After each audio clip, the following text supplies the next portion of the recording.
भारत के सदियों पुराने इतिहास में कई गौरवान्वित किस्सों के साथ छिपे हैं कई अनसुलझे रहस्य, ऐसे रहस्य जिनका सच जानने की जिज्ञासा पूरे देश को है। भारतीय इतिहास के इन रहस्यों ने सैकड़ों कहानियों को चर्चित किया है, जिन्हें कोई सच मानता है तो कोई बस अफवाहें।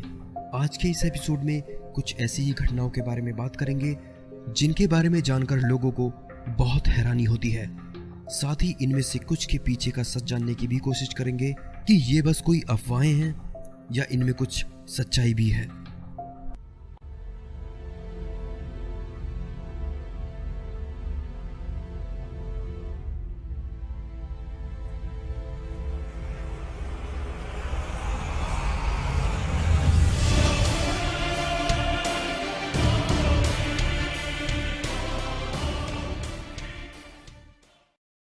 भारत और चीन की सीमा पर मौजूद कोंग का दर्रा।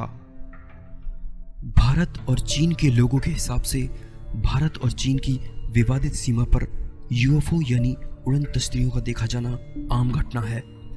दोनों तरफ के लोगों का कहना है कि भारत और चीन सरकार को यहाँ पर मौजूद यूएफओ बेस के बारे में पूरी जानकारी है, लेकिन शांति बनाए रखने के लिए दोनों देश इस बात पर खामोश रहते हैं। क्या ये खामोशी बस शांति बनाए रखने के लिए है या इसके पीछे कोई और राज छिपा है? आइए जानने की कोशिश करते हैं। भारत चीन की सीमा पर मौजूद कोंग का दर्रा पूरी दुनिया में यूएफओ बेस और एलियंस की एक्टिविटी के लिए मशहूर है। इससे पहले कि हम शुरू करें, आइए जानते हैं कि कोंग का दर्रा है क्या। कोंग का दर्रा भारत के जम्मू कश्मीर राज्य के लद्दाख इलाके में स्थित एक पहाड़ी दर्रा है। यह हिमालय की छंग चेनमो श्रृंखला में मौजूद है।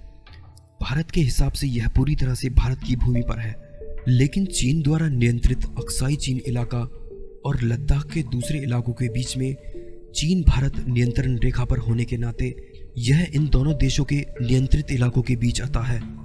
एक समझौते के कारण दोनों देश इस हिस्से में पेट्रोलिंग नहीं करते और यहाँ कोई नहीं आता जाता। पिछले कुछ समय में यहाँ पर यूएफओ बेस होने की खबरें मीडिया और इंटरनेट पर काफी चर्चित हुई, जिनमें कुछ घटनाओं को वहां पर गए लोगों और सैन्य कर्मियों ने अपनी आंखों से देखा। आइए देखते हैं वो कौन सी घटनाएं थी जिनसे इस इलाके को यूएफओ बेस होने का टाइटल मिल गया। सन 2004 लाहौल और स्पीति इलाका, हिमाचल प्रदेश। जियोलॉजिस्ट की एक टीम एक अभियान को अंजाम देने वहां पहुंची, जिसका नेतृत्व स्पेस एप्लीकेशन सेंटर अहमदाबाद के डॉक्टर कुलकर्णी कर रहे थे। टीम ने वहां 4 फीट लंबी रोबोट जैसी एक आकृति को देखा, जिसे उन्होंने कैमरे से फिल्माया भी था। ये रोबोट जैसी आकृति पहाड़ की चोटी के आसपास चल रही थी, जो बाद में अचानक से गायब हो गई। दूसरी घटना सन 2012 में 1 अगस्त से 15 अगस्त तक की है, जब भारत तिब्बत बॉर्डर पर पुलिस फोर्स और इंडियन आर्मी के द्वारा यूएफओ देखे जाने की खबरें सामने आईं। पुलिस ने बताया कि लद्दाख के कई इलाकों में 100 से भी ज्यादा ब्राइट ऑब्जेक्ट देखे गए थे। 2012 में एक बड़ी घटना घटी जब इंडियन आर्मी ने सितंबर महीने में चीन और भारत की सीमा पर पेंगोंग झील के ऊपर एक रिबन जैसी शेप का ऑब्जेक्ट देखा। आर्मी अपने मोबाइल ग्राउंड बेस रेडार को ऑब्जेक्ट के पास ले गई, पर रेडार उसे डिटेक्ट करने में नाकामयाब रहा। लेकिन यह ऑब्जेक्ट आर्मी को अपनी आंखों से साफ साफ दिखाई दिया, जिसको रेडार से डिटेक्ट करने में नाकामयाब होने के बाद आर्मी इस नतीजे पर पहुंची कि यह ऑब्जेक्ट किसी धातु का बना ही नहीं था। आर्मी ने अपना एक ड्रोन इस ऑब्जेक्ट पर छोड़ने की भी कोशिश की, पर ड्रोन के इसके पास पहुंचने से पहले ही यह ऑब्जेक्ट गायब हो गया। इसके अलावा वहां आने वाले तीर्थयात्री और दूसरे लोग अक्सर यूएफओ और एलियन एक्टिविटीज का जिक्र करते रहे। कुछ यात्रियों ने इस इलाके में खोज करने की परमिशन भी मांगी, पर उनकी ये मांग दोनों देशों द्वारा खारिज कर दी गई। ये खबरें कितनी सच हैं इनके बारे में कुछ नहीं कहा जा सकता। कुछ लोगों का मानना है कि ये बस इंसानों द्वारा फैलाई गई अफवाहें हैं, तो कुछ लोग इसे सच मानते हैं। हो सकता है कि दोनों देशों के बीच इस यूएफओ बेस को लेकर किसी तरह का कोई एग्रीमेंट हुआ हो। शायद दोनों तरफ की सरकारें सच को सामने ना लाने की वजह से इस मुद्दे पर चुप्पी साध लेती हैं। एलियंस हंटर का कहना है कि यहाँ रहने वाले लोगों ने कई बार पहाड़ के ऊपर यूएफओ को उड़ते हुए देखा है। हालांकि जानकार इस बात को नहीं मानते हैं उनका कहना है कि यह विवादित इलाका बहुत ही दुर्गम और कठिनाइयों से भरा हुआ है, इसलिए यहाँ पर यूएफओ बेस हो ही नहीं सकता। सभी जानकारियों के बावजूद इसका सच सामने नहीं आ पाया। यहाँ यूएफओ बेस हो ना हो, पर यहाँ कुछ तो संदिग्ध है। Jodhpur sonic boom. 18 दिसंबर 2012 जोधपुर का एक आम दिन, जो कि एक ऐतिहासिक दिन में बदल गया, जब वहां के लोग एक तेज धमाके की आवाज सुनकर चौंक गए। सुबह करीब 11:25 पर जोधपुर के लोग एक बहुत ही तेज आवाज सुनकर चौंक गए, जो कि आसमान की तरफ से आई थी। आवाज को सुनकर ऐसा लगा जैसे वो किसी बड़े विस्फोट की आवाज है। यह घटना जोधपुर सोनिक बूम के नाम से जानी जाती है, पर सच में यह किसी बम धमाके से ज्यादा तेज थी। आवाज एक तेज धमाके की थी, जिससे जोधपुर के लोग डरकर ये मानने लगे कि माया कैलेंडर में बताया गया सन 2012 में दुनिया का अंत आ चुका है। माया कैलेंडर की सन 2012 में दुनिया के अंत की अफवाहों से डरे हुए लोगों ने धमाके के बाद सोचा कि ये तेज आवाज आने वाले दुनिया के अंत का संकेत है। इस तेज धमाके के बाद कई तरह की अफवाहें फैलने लगी। कुछ का कहना था कि यह आवाज किसी नई तरह के एयरक्राफ्ट की थी, जिसका एयरफोर्स के द्वारा परीक्षण चल रहा था। कुछ ने माना कि यह आवाज शहर के पास मौजूद किसी आर्मी कैंप के हथियारों के स्टोर हाउस में हुए धमाके से आई थी, लेकिन वहां के सैन्य कर्मियों ने इस बात से साफ इनकार किया कि यह आवाज उनके यहाँ हुए किसी धमाके से आई थी। वहां के एक कर्मी ने बताया कि यह आवाज किसी धमाके का परिणाम नहीं थी और ना ही ये किसी एयरक्राफ्ट के परीक्षण से आ सकती थी, क्योंकि एयरक्राफ्ट या किसी भी धमाके का परीक्षण शहर के आसपास करना पूरी तरह से प्रतिबंधित है। उन्होंने कहा कि अगर एयरफोर्स की बात की जाए तो वह इस तथ्य का पता लगाने की कोशिश कर रहे हैं जो सोनिक बूम से जुड़ा था। सोनिक बूम उस तेज आवाज को कहते हैं जब कोई वस्तु हवा में ध्वनि यानी साउंड की रफ्तार से तेज यात्रा करे। यह आवाज इतनी तेज होती है कि इससे हमारे घरों की खिड़कियों के कांच टूट सकते हैं। सोनिक बूम से भारी मात्रा में साउंड एनर्जी रिलीज होती है, जो किसी तेज धमाके की तरह सुनाई देती है।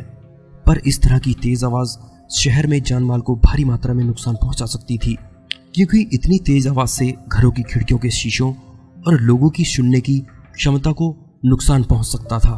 पर ऐसा कोई नुकसान उस दिन जोधपुर में नहीं हुआ। आसमान से आई इस तेज धमाके की आवाज की कोई भी एक्सप्लेनेशन किसी ने नहीं दी, ना ही इसका कोई सोर्स पता लग पाया। कुछ का तर्क यह भी था कि इस तरह की आवाज एक बहुत बड़े स्केल की भूकंपीय घटना के दौरान सुनाई दे सकती है, पर जोधपुर में इतने बड़े स्केल की भूकंपीय घटना शायद ही कभी हुई हो। ये तेज धमाके की आवाज कहां से आई, अब तक किसी को नहीं पता। हो सकता है ये आवाज किसी ऐसी घटना के घटने से आई थी जिसका लोगों के सामने आना पूरी तरह से दबा दिया गया था। कुलधरा, एक शापित गांव। भारत के कई शहर अपने दामन में कई रहस्यमय घटनाओं को समेटे हुए हैं। ऐसी ही एक घटना है राजस्थान के जैसलमेर जिले के कुलधरा गांव की। यह गांव पिछले 170 सालों से वीरान पड़ा है। कहा जाता है कि गांव के सभी लोग एक ही रात में इस गांव को खाली कर कर चले गए थे। गांव बहुत समृद्ध था, पर एक दिन ऐसा कुछ हुआ जिससे यहाँ रहने वाले 1500 लोग एक ही रात में इस गांव को छोड़कर चले गए। ये खबरें मीडिया में काफी चर्चित हुई। कहा जाता है कि जब वह लोग गांव छोड़कर जा रहे थे तो वह श्राप देकर गए कि यहाँ फिर से कभी कोई नहीं बस पाएगा, और ऐसा देखा भी गया कि उसके बाद वहां कोई नहीं बस पाया। आइए जानते हैं कि ऐसी कौन सी वजह थी जो ये गांव वीरान हो गया और उसके बाद फिर से कभी नहीं बस पाया। क्या इसके पीछे वही श्राप है जिससे लोग यहाँ रह नहीं पाते, या फिर कोई और वजह है? आइए जानते हैं। कुलधरा जैसलमेर से लगभग 18 किलोमीटर दूरी पर स्थित है। पालीवाल समुदाय के इस इलाके में 84 गांव थे और उनमें से यह एक था। मेहनती और रईस पालीवाल ब्राह्मणों की कुलधार शाखा ने सन 1291 में तकरीबन 600 घरों वाले इस गांव को बसाया था। कुलधरा गांव पूरे तरीके से वैज्ञानिक तौर पर बना था। ईंट पत्थर से बने इस गांव की बनावट ऐसी थी कि हवाएं सीधे घर के भीतर होकर गुजरती थी। कुलधरा के ये घर रेगिस्तान में भी वातानुकूलन का एहसास देते थे। पालीवाल ब्राह्मण होते हुए भी बहुत ही उद्यमी समुदाय था। अपनी बुद्धिमता, कौशल और अटूट परिश्रम के रहते पालीवालों ने धरती पर सोना उगाया था। हैरत की बात है कि पाली से कुलधरा आने के बाद पाली वालों ने रेगिस्तान की सरजमी के बीचों बीच इस गांव को बसाते हुए खेती पर केंद्रित समाज की परिकल्पना की थी। रेगिस्तान में खेती पाली वालों की समृद्धि का रहस्य था। पर जो गांव इतना विकसित था, तो फिर क्या वजह रही होगी कि गांव रातों रात वीरान हो गया?